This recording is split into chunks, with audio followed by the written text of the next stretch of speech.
I'm really interested in philosophy, and I would say that I'm also very interested specifically in French philosophy, which includes philosophers like René Descartes, who has been very influential in the Western tradition of philosophy.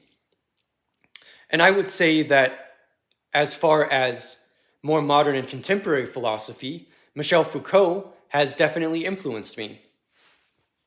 And he's influenced me because he's part of this very modern sensibility of philosophers, especially French philosophers, to err on the side of transgression and of controversy. And it's not necessarily controversy for its own sake, it's just realizing that the human experience, such as demonstrated through the writings of George Bataille, a philosopher and writer and author of literature that Foucault actually talks about, is very much indebted in this transgressive ideal of capturing these intense ideas. So it's not controversy for its own sake, it's recognizing the limits of morality and the limits of human understanding.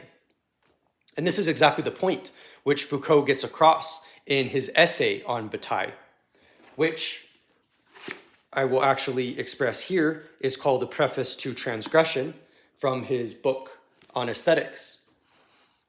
And Foucault talks about this idea of what he calls the subjective philosophical perspective breaking down.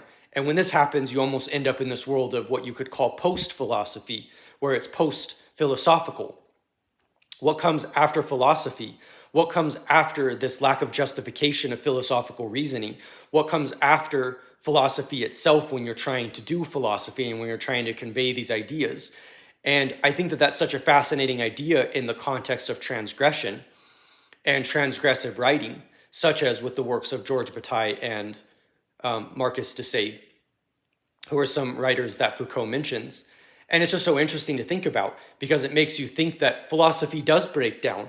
This is what Foucault is wrestling with, is that you have all of these forms, these philosophical and literary forms that try to capture this viewpoint, this what you could call objective system. And yet it's unable to do that and it breaks down. And I think that that's such a fascinating idea. The philosophical subjectivity or the philosophical subject breaking down. And I think that that's why Foucault is so interested in the challenges to norms and to what we might expect morality and life and convention to be.